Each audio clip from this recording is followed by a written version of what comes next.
The Book of Job. Shall the one who contends with the Almighty correct him? He who rebukes God, let him answer it. Then Job answered the Lord. Behold, I am vile. What shall I answer you? I lay my hand over my mouth. Once I have spoken, but I will not answer.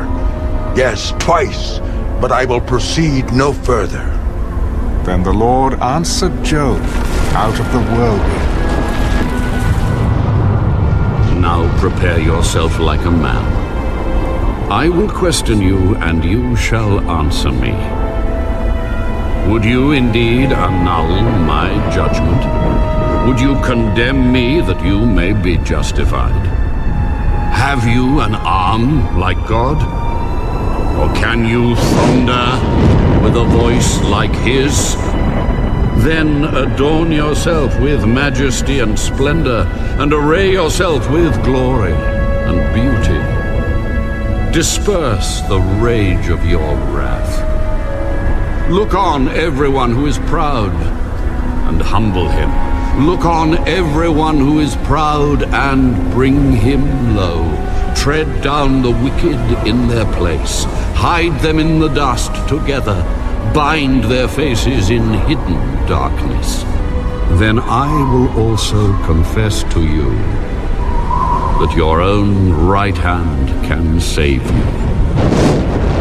Look now at the Behemoth, which I made along with you. He eats grass like an ox. See now, his strength is in his hips, and his power is in his stomach muscles. He moves his tail like a cedar. The sinews of his thighs are tightly knit. His bones are like beams of bronze, his ribs like bars of iron. He is the first of the ways of God. Only he who made him can bring near his sword. Surely the mountains yield food for him, and all the beasts of the field play there. He lies under the lotus trees in a covert of reeds and marsh. The lotus trees cover him with their shade. The willows by the brook surround him. Indeed, the river may rage, yet he is not disturbed. He is confident though the Jordan gushes into his mouth, though he takes it in his eyes, or one pierces his nose with a snare.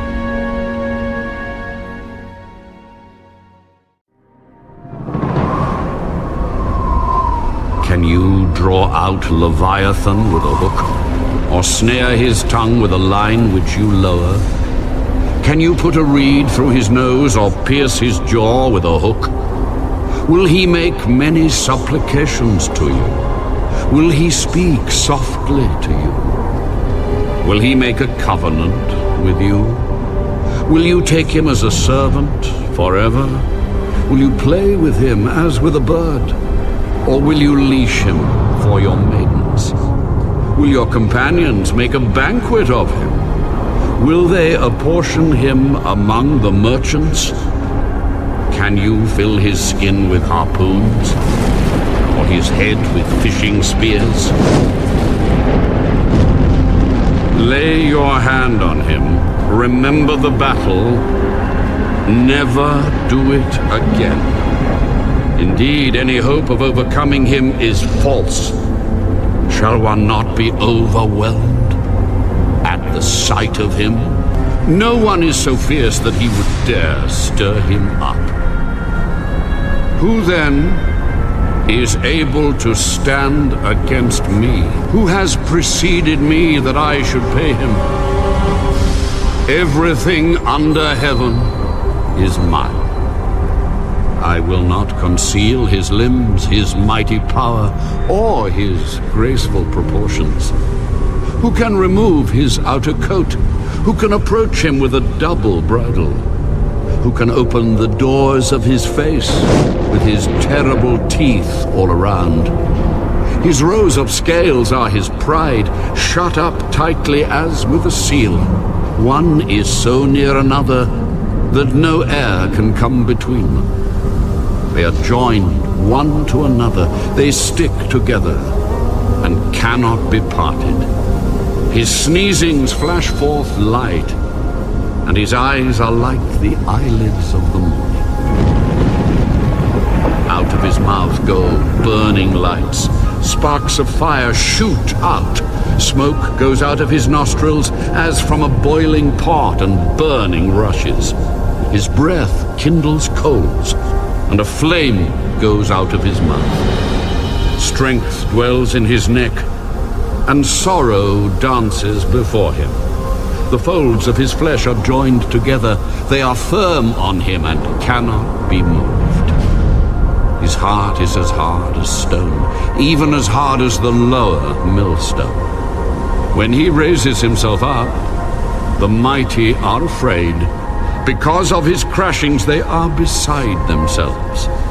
Though the sword reaches him, it cannot avail, nor does spear, dart, or javelin. He regards iron as straw, and bronze as rotten wood. The arrow cannot make him flee. Sling stones become like stubble to him. Darts are regarded as straw. He laughs at the threat of javelins. His undersides are like sharp potsherds. He spreads pointed marks in the mire. He makes the deep boil like a pot. He makes the sea like a pot of ointment. He leaves a shining wake behind him. One would think the deep had white hair. On earth there is nothing like him which is made without fear. He beholds every high thing. He is king over all the children of pride.